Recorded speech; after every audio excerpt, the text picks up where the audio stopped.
14 फरवरी 2019 की तारीख।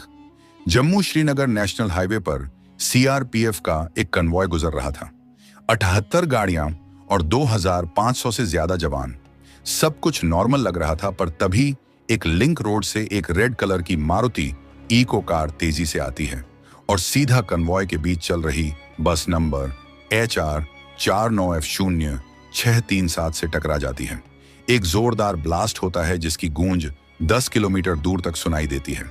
कुछ ही सेकंड्स में बस का नामो निशान मिट जाता है और सड़क पर फैल जाता है सिर्फ मलबा और खून।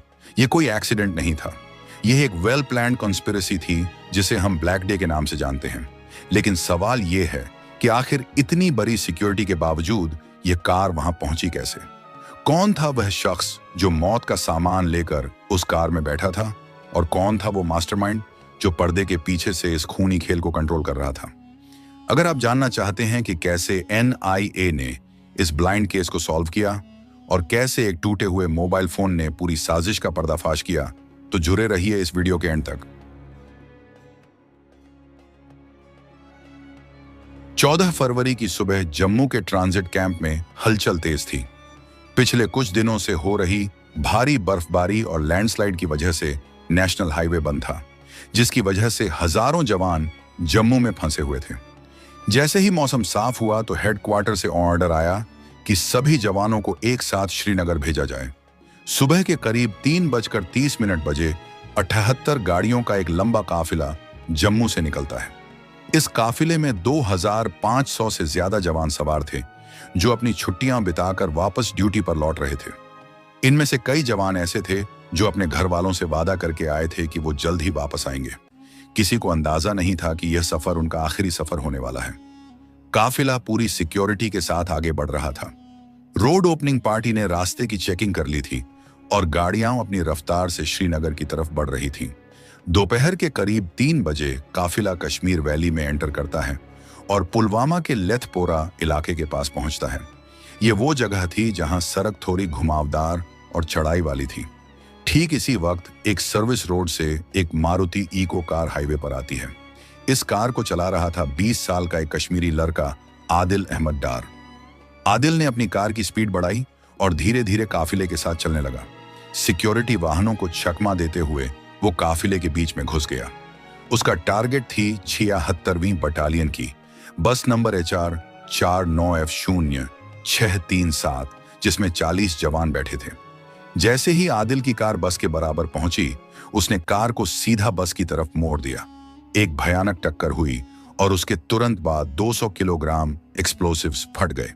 धमाका इतना तेज था कि बस के परखच्चे उड़ गए और लोहा पिघलकर सड़क पर बिखर गया। जो मंजर वहां था वो किसी भी इंसान की रूह कंपा देने वाला था। ब्लास्ट के बाद वहां सिर्फ धुएं का गुब्बार और चीख पुकार थी। जो जवान दूसरी गाड़ियों में थे वो तुरंत नीचे उतरे और उन्होंने कॉम्बैट पोजीशन ले ली, क्योंकि उन्हें लगा कि शायद आतंकवादियों ने फायरिंग शुरू कर दी है। लेकिन वहां कोई फायरिंग नहीं हो रही थी। वहां सिर्फ मौत का सन्नाटा छा रहा था। बस नंबर HR 49F0637 पूरी तरह से राख बन चुकी थी। इस हमले में हमारे 40 बहादुर जवानों ने अपनी जान गंवा दी थी। पूरे देश में गुस्से और शोक की लहर दौड़ गई। हर तरफ सिर्फ एक ही मांग थी, बदला। लेकिन इन्वेस्टिगेशन एजेंसियों के लिए यह एक बहुत बड़ी चुनौती थी। यह एक ब्लाइंड केस था। हमला करने वाला आदिल अहमद डार ब्लास्ट में मारा जा चुका था और कार के टुकड़े टुकड़े हो चुके थे। सबूत के नाम पर वहां कुछ भी नहीं बचा था। नेशनल इन्वेस्टिगेशन एजेंसी यानी NIA की टीम जब मौके पर पहुंची तो उनके सामने सबसे बड़ा सवाल यह था कि इस हमले की शुरुआत कहां से की जाए। इन्वेस्टिगेशन टीम ने पूरे इलाके को छान मारा। मेटिकुलस सर्च के बाद उन्हें मलबे के ढेर में एक बहुत छोटा सा मेटल का टुकड़ा मिला। यह टुकड़ा उस मारुति इको कार के शॉक एब्जॉर्बर का था। इस छोटे से टुकड़े ने इन्वेस्टिगेशन की दिशा ही बदल दी। इस पर कुछ नंबर लिखे हुए थे जो शायद आग की वजह से धुंधले हो गए थे, लेकिन फॉरेंसिक एक्सपर्ट्स की मदद से NIA ने इन नंबरों को डिकोड कर लिया। यह इंजन नंबर और चेसिस नंबर का हिस्सा थे।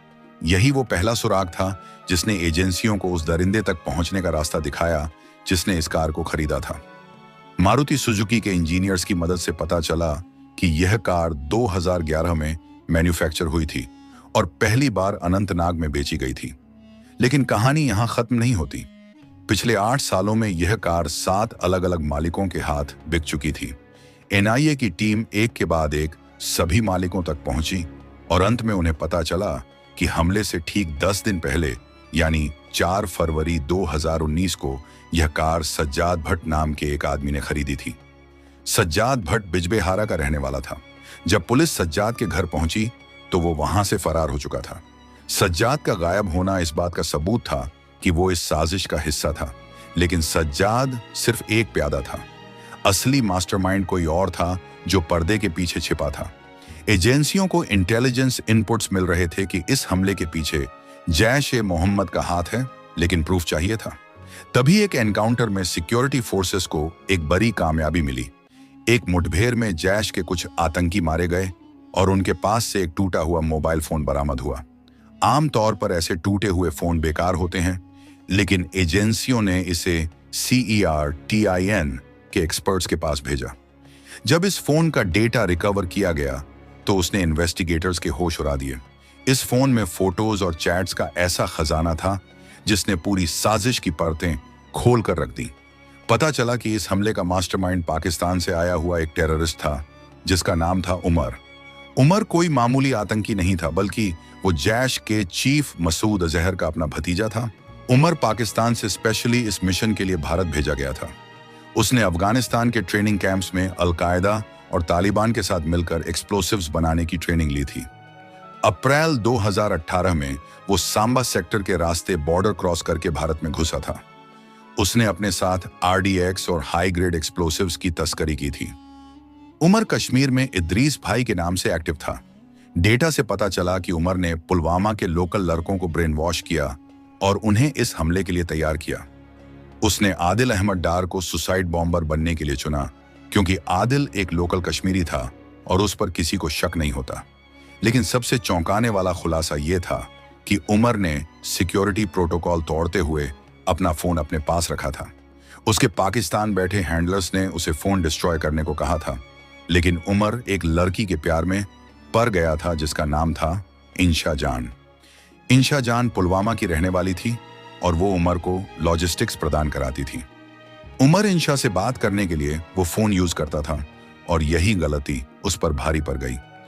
इंशा जान और उसके पिता तारिक अहमद शाह ने ही आतंकवादियों को अपने घर में पनाह दी थी। यही वो घर था जहां हमले से पहले आदिल अहमद डार ने अपना आखिरी वीडियो रिकॉर्ड किया था, जो बाद में वायरल हुआ। रिकवर किए गए डेटा से पता चला कि यह साजिश कितनी गहरी थी। बॉम्ब बनाने के लिए अमोनियम नाइट्रेट और एल्यूमिनियम पाउडर का इस्तेमाल किया गया था। हैरानी की बात यह थी कि इन केमिकल्स को ऑनलाइन शॉपिंग वेबसाइट अमेजन से ऑर्डर किया गया था ताकि किसी को शक न हो। वाइजोल इस्लाम नाम के एक शख्स ने अपने अकाउंट से यह ऑर्डर प्लेस किया था। पुलवामा में शाकिर बशीर के घर पर आईडी को असेंबल किया गया। उमर, जो कि एक आईडी एक्सपर्ट था, उसने खुद अपने हाथों से बॉम्ब बनाया। कार को मॉडिफाई किया गया और उसकी पिछली सीट्स हटाकर वहां एक्सप्लोसिव्स से भरे कंटेनर्स फिट किए गए। लगभग 200 किलोग्राम एक्सप्लोसिव्स उस छोटी सी कार में भरे गए थे। 14 फरवरी से पहले इन्होंने हाईवे की रेकी की और काफिले के आने का इंतजार किया। मौसम खराब होने की वजह से उन्हें कुछ दिन रुकना पड़ा, जो उनके लिए फायदेमंद साबित हुआ, क्योंकि जब हाईवे खुला तो काफिले का साइज बहुत बड़ा था। जिस दिन हमला हुआ उस दिन सुबह आदिल अहमद डार नहाया धोया और नए कपड़े पहने। उसने अपने घर वालों के लिए एक वीडियो मैसेज रिकॉर्ड किया और फिर मौत की गाड़ी लेकर हाईवे की तरफ निकल पड़ा। उमर और दूसरे हैंडलर्स लगातार उसके टच में थे और उसे गाइड कर रहे थे। जैसे ही काफिला पास आया, आदिल ने बिना किसी हिचकिचाहट के बटन दबा दिया और खुद को उड़ा दिया। इस हमले के बाद भारत ने वो किया जिसकी उम्मीद दुश्मन को नहीं थी। 12 दिनों के अंदर इंडियन एयरफोर्स ने पाकिस्तान के बालाकोट में घुसकर जैश के ट्रेनिंग कैंप्स पर एयर स्ट्राइक की और सैकड़ों आतंकवादियों को ढेर कर दिया। लेकिन कहानी यहां खत्म नहीं हुई। एनआईए और सिक्योरिटी फोर्सेस ने कश्मीर में छुपे बैठे सभी साजिशकर्ताओं को ढूंढ निकाला। मास्टरमाइंड उमर को मार्च 2019 में एक एनकाउंटर में मार गिराया गया। बॉम्ब बनाने वाला इस्माइल अलवी उर्फ लंबू भी बाद में मारा गया। कार खरीदने वाला सज्जाद भट्ट भी अपने अंजाम तक पहुंचा। एनआईए ने 13,500 पन्नों की चार्जशीट फाइल की, जिसमें पाकिस्तान की इन्वॉल्वमेंट के पक्के सबूत दिए गए। पुलवामा हमले ने देश को झकझोर दिया था, लेकिन इसने हमें एकजुट भी किया। आज भी जब हम 14 फरवरी को याद करते हैं तो उन 40 बहादुर जवानों की कुर्बानी हमारी आंखें नम कर देती हैं। उनका बलिदान बेकार नहीं गया, क्योंकि इसके बाद टेररिज्म के खिलाफ जो जीरो टॉलरेंस पॉलिसी अपनाई गई, उसने आतंक की कमर तोड़ कर रख दी।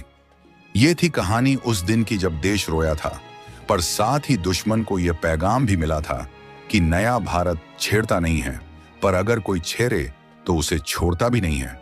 दोस्तों, अगर आपको यह वीडियो इंफॉर्मेटिव लगी हो तो इसे लाइक करें और अपने दोस्तों के साथ शेयर करें, ताकि हर भारतीय को इस सच्चाई का पता चल सके। और अगर आपको जानना है कि पहलगाम अटैक कैसे हुआ था और उसका बदला हमारी भारतीय जवानों ने कैसे लिया था, तो आप ऊपर आई बटन को क्लिक करके देख सकते हैं। ऐसे ही ट्रू स्टोरीज और इन्वेस्टिगेशंस के लिए हमारे चैनल को सब्सक्राइब करना ना भूलें। जय हिंद, जय भारत।